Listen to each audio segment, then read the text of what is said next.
Tomorrow is the start of the inflation report. So what's going on, guys? It's Ricky with TechBit Solutions here with a super quick market update, and wanted to make sure that you guys were aware of what to prepare for tomorrow. So I don't have to go live. I really don't want to, because that would mean that this would be a 5:30 a.m. live stream because I live in Arizona. But if enough of you want me to go live and you get this video to over 1,000 likes, I'd be more than happy to. I just want to make sure enough people show up and that it's worth the time. So tomorrow is the first inflation report, and in this case, it is the PPI report, the Producer Price Index report. This will give us a better understanding on the producing side of things if inflation is going up or down based off of what is expected. Remember, the PPI report was the big report last month that came in at a huge surprise. It was one of the biggest jumps that we've seen in the past few years, and that was that it was screaming, right? So we expected, I think, a 0.2 or a 0.3% increase, and we saw a 0.9% increase, almost a full point when it comes down to core PPI.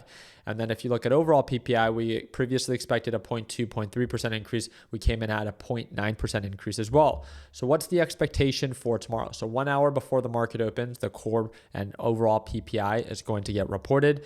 The overall PPI is expected to come in at 3.3%. We currently sit at 3.3%. The core PPI is expected to drop from 3.7 to 3.5.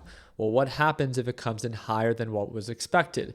This would mean that inflation is consecutively rising for the fourth month in a row, according to this PPI reports. But remember, it's already certain that the Federal Reserve is going to cut rates. Literally 1 week from today is going to be the FOMC rate decision, September 17th, 2025. And the really cool thing about that is that right now it's not so much about are they going to cut rates, it's simply asking by how much. 25 basis points or 50 basis points is the big question, from a 95% probability to nearly a 5% probability for a 50 basis point rate cut. You even have Trump saying that possibly a full basis point is what he would demand from the Federal Reserve to make things right. The Federal Reserve has a decision to make. So the pickle that they are in, that not enough people take time to understand, and you see this, I'm sure, all over social media, where people are like, oh my God, yes, too late, pal. Yes, how could he not be cutting rates? Obviously, the labor market is super weak. They should be cutting rates. Let me remind you why they've been so cautious, kind of the whole bigger picture. They've been cautious about cutting rates because Trump came out swinging in the start of the year with these tariffs. Tariffs are inflationary. The Federal Reserve had every expectation to cut rates early this year.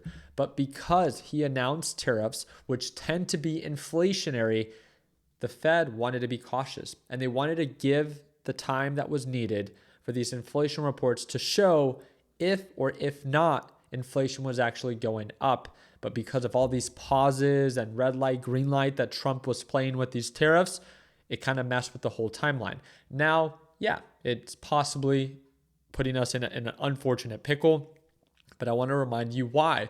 And it was simply because Trump announced tariffs at a very aggressive rate, which is not normal for the average president. And because of that, the Federal Reserve decided to be cautious. And because of that approach, they haven't cut rates until of what is expected for September. But if they do begin to cut rates, the question is by how much and how will it impact inflation? This is why tomorrow and Thursday is so important. Tomorrow is the PPI report, which is inflation on the producing side of things, but the big day is Thursday. That's the CPI. This will tell us on the consumer side of things, which the market cares most about, if inflation is going up or down. And this is the pickle that the Federal Reserve is in. They have rising inflation, but lower or weaker job market. That's stagflation. That is not a good mix because they're in a pickle. If they begin to cut rates as the labor market would support it because it's so weak, it's going to negatively impact the inflation rate, because when you cut rates, that's inflationary. But you almost have to cut rates because of how weak the labor market is. But if you begin to aggressively cut rates, then you're only going to exacerbate the issue with the rising inflation rate, putting us back to square one of where we were at the end of 2022 when our inflation rate was 9.1%. This is the pickle. Working with the two levers, the weak labor market and the rising inflation. What does the Federal Reserve do?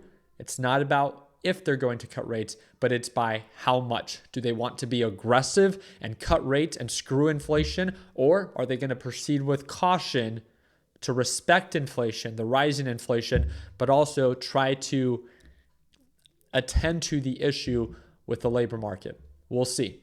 Tomorrow, we'll get a little bit of a better understanding of where our inflation rate is heading. Is it going to be the fourth consecutive month that inflation on the producing side of things is rising? And if so, 1 hour before the market opens, we'll have a better understanding. So the other thing is there's been some pretty active movers. Oracle is one of the most recent ones. Oracle had a 1.2% day during the normal trading hours, and then after reporting earnings, 29.49% move.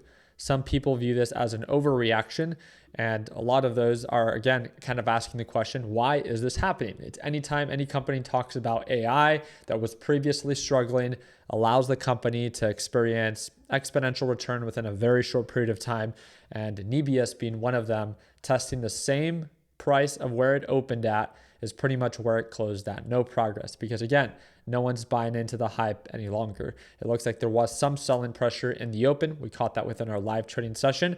But other than that, it's been a pretty flat day for Nebius after running up, 49%. The new one is Oracle running up 29%. And we do have to give credit where it's due. UNH running up 8.6%, which is a substantial move. This isn't based off of earnings, but this is, again, a step in the right direction for a company that has recently experienced a pretty decent downturn that hit lows of $234 per share. Again, I'm going to continue to pay close attention to the overall market, but the big focus as of right now that I would just encourage you to prepare for is the inflation report tomorrow. PPI report 1 hour before the market opens. I wanted you to understand the time, the expectation, and how the markets can react based off of what is reported. The market, in my opinion, would almost want inflation to come in as expected. If it comes in significantly higher than what was expected like last month, it might encourage the Federal Reserve to be more conservative with their up and coming rate cut. If it comes in as expected or lower than what is expected, supporting the case that inflation is not rising, then they can be aggressive on the next rate decision. That would be the best case scenario for the market tomorrow if you want it to go up. But again, we'll see what actually ends up getting reported. I appreciate your time. I hope that earned a thumbs up. Please consider subscribing, and don't forget, if you want to watch me trade live tomorrow, second link in the description down below to learn more about it. Like always, let's make sure that we end the year on a green note. Take care, team.